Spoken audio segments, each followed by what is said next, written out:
يا صباح السعادة، عاملين ايه؟ يا رب دايما تكونوا بخير. فيديو النهاردة هشارك معاكم كيكة السحاب. اللي سمى الكيك ده بالاسم ده ما كذبش، بجد من اسهل والذ واروع الكيكات اللي ممكن تكونوا اكلتوها قبل كده، سواء كنتوا جايبينها من بره او عملتوها في البيت. الكيك ده يا جماعة ينضم لموسوعة بدون.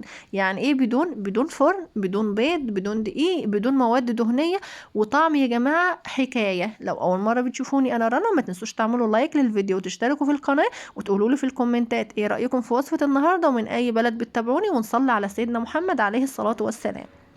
في حلة هنزل ب3 أكواب من الحليب وكوباية من المية، كده 4 أكواب. لو عايزين تنزلوا بالأربع أكواب حليب ده براحتكم. كوباية إلا ربع من السكر.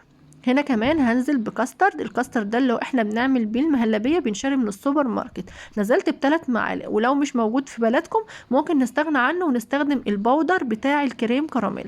نزلت كمان ب3 معالق من نشا الذرة. يبقى كده 3 معالق كاستر و3 معالق نشا.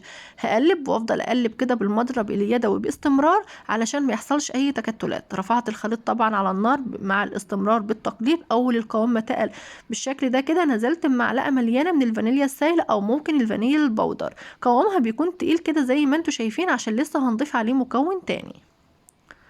هنزل بقى، دي على فكره طريقه المهلبيه العاديه بس انا مخليها تقيله شويه. نزلت كده في بولة وهغطيها بكيس بلاستيك وهسيبها لحد ما تبرد تماما. على فكرة لحد الخطوة دي كده ممكن دي بتبقى المهلبية وناكلها عادي خالص، بس خلوا القوام اخف من كده شوية. في بولة تانية بقى هجيب 2 باكت كريم شانتيه اللي هو البودر، بما يعادل حوالي كده نص كوباية من الكريم شانتيه. هضيف بقى عليها مية متلجة بالتدريج كده لحد ما هناخد القوام اللي هتشوفوه دلوقتي، اللي هو القوام الكريم شانتيه العادي اللي احنا متعودين عليه. الكمية دي اخدت مني الكوباية اللي انتوا شايفينها دي بالظبط. هضرب بقى كده بالمضرب الكهرباء كويس لحد ما ناخد الفوم بتاع الكريم شانتيه اللي احنا الطبيعي او العادي اللي احنا دايما بنعمل بيه زي ما انتوا شايفين كده. بعد بقى المهلبية اللي احنا عملناها ما بردت كويس قوي، او الخليط اللي احنا عملناه اديت له ضربتين 3 كده بالمضرب الكهرباء علشان يعني عايزة اخليه قوامه ناعم. هنزل عليه بقى بالكريم شانتيه اللي احنا عملناه مع بعض واديله ضربة تاني بالمضرب الكهربي. عايزة اقولك ان لحد الخطوة دي ممكن بنقدمها كده في اكواب او في كاسات، طعمها تحفة. انا كنت مشاركة قبل كده معاكم طريقة مهلبية بمكون سحري، هي كانت نفس الطريقة دي. عايز اقول لكم طعمها رهيب. شايفين الفوم اللي هو عامله تحفة.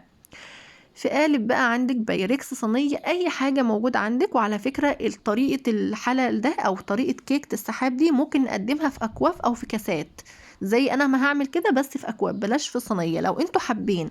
لكن بصراحة زي ما شفتوا كده في بداية الفيديو في صينية كان شكلها تحفة. زي ما انتوا عايزين بقى، عايزين تعملوا في كل فرد طبق او عايزين تعملوه في صينية كبيرة اللي انتوا عايزينه. جبت بسكوت ساده، اي نوع بسكوت ساده متوفر عندكم، وبدات كده ان انا انزله في اللبن، يا دوب بس ابلله في اللبن وانزل بطبقه من المهلبيه او من الخليط اللي احنا عملناه مع بعض. احط البسكوته واخرجها بسرعه، طبعا الحليب بارد او اللبن بارد. يا دوب كده هنزل بالبسكوته وارص طبقه وبعدين طبقه من الخليط اللي احنا عملناه وافردها كويس، وهكذا لحد الصينيه ما تتملي، حسب بقى حجم الصينيه اللي عندك او حسب رغبتك.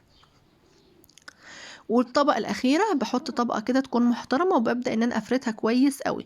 هدخلها التلاجة لحد ما يعني أعمل الكفر. أنا استخدمت هنا الكفر شوكولاتة خام، ضفت عليها حوالي ربع كوباية من الحليب المغلي لحد الشوكولاتة كلها ما دابت، وممكن نرفعها على حمام بخار لو ما دابتش معاكم. وهنزل عليها بمعلقتين زيت بس وهقلب، وده الكفر الخارجي. طب ممكن نستغنى عنه بإيه؟ ممكن نعمل الشوكولاتة أو النوتيلا او بديل الشوكولاته في البيت، اللي هو نص كوبايه من السكر البودرة، عليهم معلقتين من الكاكاو الخام، وعليهم ربع كوبايه من الحليب، ونقلب. وبعد كده بنزود ربع كوبايه من الزيت ونقلب تاني بالمضرب اليدوي بدون مخلط ولا مضرب كهرباء ولا اي حاجه. وده بديل الشوكولاته دي يا جماعه للي ما عندهوش شوكولاته. او في طريقه تانية لصوص الشوكولاته برضو، اللي بيكون عباره عن كوبايه سكر بودره، كوبايه لبن بودره، كوبايه كاكاو خام، وكوبايه حليب. كل الحاجات دي بنقلبها مع بعضها بالمضرب اليدوي، وده بديل الشوكولاته او بديل الطبقه دي. طبعا بندخلها التلاجة لحد ما تتماسك تماما حوالي ساعه، ساعه ونص.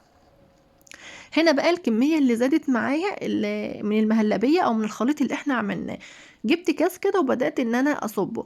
ده اللي لسه قايله لكم من شويه، ان احنا ممكن بنقدمه كده، بتكون مهلبيه باضافه الكريم شانتيه، بتكون طعمها تحفه خطيره، وزينتها بشويه بسكوت ساده كده. دي لوحدها يا جماعه بدون بقى يعني سيبكم من كيكه السحاب خالص.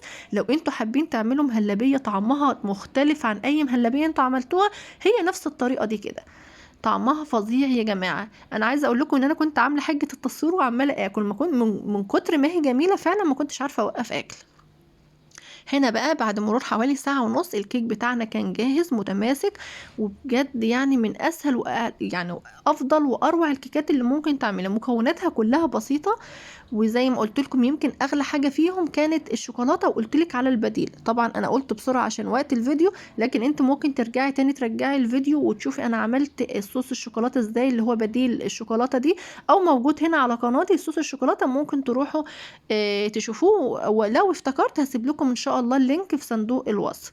وتقدموها بقى باردة طعمها تحفة، مهما تاكلوا كده مش هتشبعوا. اتمنى ان وصفة النهاردة تكون عجبتكم، ما تنسوش تعملوا لايك للفيديو، وكمان تشتركوا في القناة، وان شاء الله نلتقي قريبا في فيديو اخر جديد ينول اعجابكم ورضاكم. اتمنى السعادة والتوفيق للجميع، والسلام عليكم.